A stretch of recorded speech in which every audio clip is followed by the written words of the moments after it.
Bismillahirrahmanirrahim. Assalamualaikum warahmatullahi wabarakatuh. Alhamdulillahi rabbil alamin.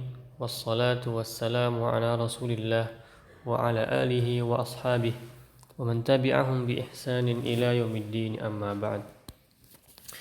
Akhwati fillah, hafizakunallah. Seperti yang Ustadz sebutkan pekan kemarin, bahwasannya pada hari ini insyaallah kita akan mulai pembahasan kita dari buku yang telah sampai kepada antuna semua, yaitu buku Al-Arba'un Al-Qur'aniyah, Syarah 40 hadis tentang Al-Quran, wasiat Rasulullah kepada pembaca, penghafal, pengamal, pelajar, dan pengajar Al-Quran. Dalam buku ini, hadis yang pertama yang disebutkan oleh muallif, oleh pengarang adalah tentang keutamaan membaca dan mengkaji Al-Quran. Coba antuna buka di halaman ke-15. Yang di dalam layar pun Ustadz memperlihatkan hadisnya. Kalau misalnya antun mau lihat di buku, maka buka halaman ke-15. Ustadz bacakan dulu hadisnya. An Abi Hurairah radhiyallahu anhu qala Rasulullah sallallahu alaihi wasallam, wa majtama'a qaumun fi baitin min buyutillah yatluna kitaballah wa yatadarasunahu bainahum illa nazalat alaihimus sakinah wa ghashiyatuhumur rahmah wa haffathumul malaikah wa dzakarahumullahu fi man indah wa man batta'a bihi 'amaluhu lam yusri' bihi nasabuh. An Abi Hurairah, dari Abu Hurairah radhiyallahu ta'ala anhu, qala Rasulullah sallallahu alaihi wasallam, wa majtama'a qaumun, tidaklah suatu kaum itu berkumpul, fi baitin min buyutillah, di salah satu rumah-rumah Allah azza wa jal, yatluna kitaballah, mereka membaca kitabullah, wa yatadarasunahu bainahum, dan saling belajar di antara mereka tentang Al-Quran, illa nazalat alaihimus sakinah, kecuali turun kepada mereka ketenangan, wa ghasyiyatuhumur rahmah, dan rahmat pun menyelimuti mereka, wa haffathumul malaikah, dan para malaikat pun mengelilingi mereka, wa dzakarahumullahu fi man indah, dan Allah subhanahu wa ta'ala zakarahum, memuji mereka, menyebut mereka di hadapan para malaikat yang ada di dekatnya. Wa man batta'a bihi 'amaluh, dan barang siapa yang lambat dalam beramal, lam yusri' bihi nasabuh, maka nasabnya tidak akan bisa untuk mempercepatnya. Hadis ini diriwayatkan oleh Imam Muslim, Abu Daud, dan lainnya. Nah, hadis ini diriwayatkan oleh Imam Muslim dan Abu Daud. Ya. Kita mempunyai buku yang namanya Sahih Muslim, yang dikarang oleh Imam Muslim tersebut. Hadis yang berada di dalam kitab Sahih Muslim, insyaallah itu sudah terjamin kesahihannya. Berarti kita tidak perlu lagi hadis ini dhaif, sahih, apalagi palsu, lemah atau palsu. Maka ketika disebutkan hadis ini diriwayatkan oleh Imam Muslim, maka kita pun menganggap akan yakin bahwasannya hadis ini adalah hadis yang sahih. Adapun Abu Dawud, ya, di antara para imam hadis namanya adalah Abu Dawud. Beliau mempunyai buku hadis yang namanya Sunan Abi Dawud. Bukunya itu lebih rendah kesahihannya dari Imam Muslim. Maksudnya apa? Maksudnya bukunya ini ada terkumpul hadis yang sahih dan juga hadis yang dhaif. Ya. Namun ketika disebutkan Imam Muslim maka kita yakin bahwasanya hadis ini sahih.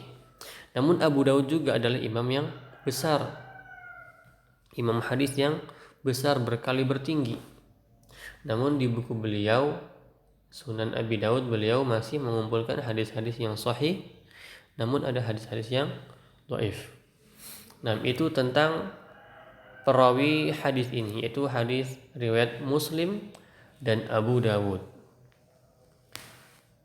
Adapun hadisnya an Abi Hurairah.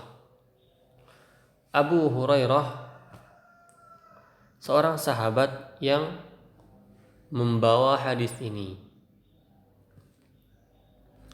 Abu Hurairah nama aslinya adalah Abdurrahman bin Sakhr. Abdurrahman bin Sakhr. Abu Hurairah itu adalah kunyahnya. Karena Abu Hurairah ini suka bermain dengan kucing,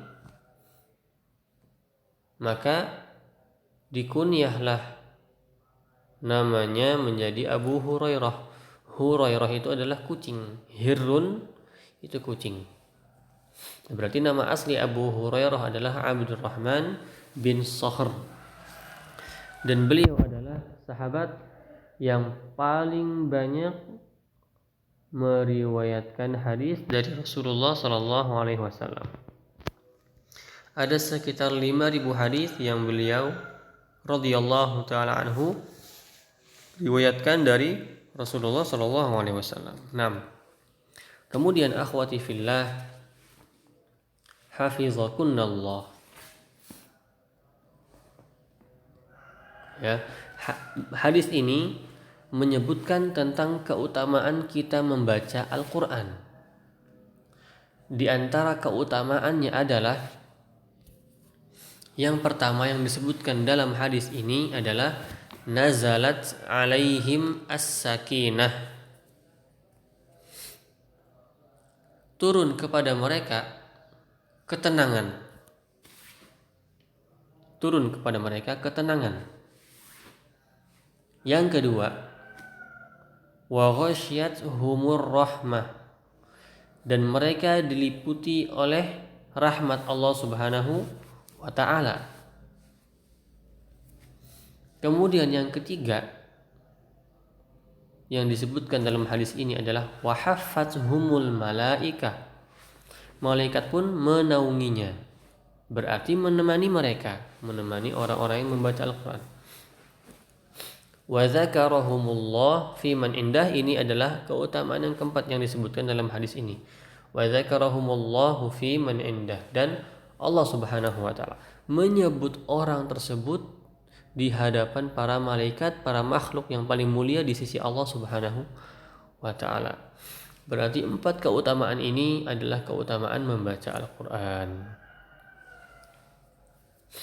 Karena lihat sebelumnya, wa majtama'a qaumun, barang siapapun dari kaum yang ada di rumah-rumah Allah, mereka membaca kitab Allah dan mengkaji dan saling belajar kitab Allah, ya, orang-orang yang berkumpul di masjid. Dalam hadis ini yang disebutkan adalah orang-orang yang berkumpul di dalam masjid membaca Al-Quran dan saling belajar, saling mengkaji Al-Quran. Namun hadis ini juga berlaku kepada orang-orang yang membaca Al-Quran secara sendiri. Masuk dalam hadis ini. dan walaupun dia tidak berada di rumah Allah Subhanahu wa taala atau di masjid. Tidak. Tapi bisa juga berlaku untuk orang yang mengaji di kamarnya, membaca Al-Qur'an ketika berjalan, sedang murojaah, atau di tempat-tempat yang layak untuk dibaca Al-Qur'an. Atau orang yang sedang membahas pelajaran yang berkaitan dengan Al-Qur'an, tafsir, ulumul Quran, tajwid, tahsin bersama dengan ustadz atau ustadzah, ya, maka itu masuk. Dan juga apalagi, dan juga termasuk dalam hadis ini adalah orang-orang yang sedang menuntut ilmu, orang yang sedang belajar tauhid, sedang belajar akidah, sedang belajar fikih, sedang belajar akhlak, sedang belajar hadis, ya, sedang belajar lain-lain, ya. Ketika sedang menuntut ilmu, kita masuk dalam keutamaan tersebut. Masuk dalam kategori ini juga adalah orang-orang yang pada zaman ini, yang mana cara belajar kita baru, maksudnya tidak seperti orang-orang zaman dulu, ya, masuk masjid dulu, berkumpul dulu, ya, bersama dengan orang-orang. Tapi kita pun bisa di sini belajar dengan cara mendengarkan kajian,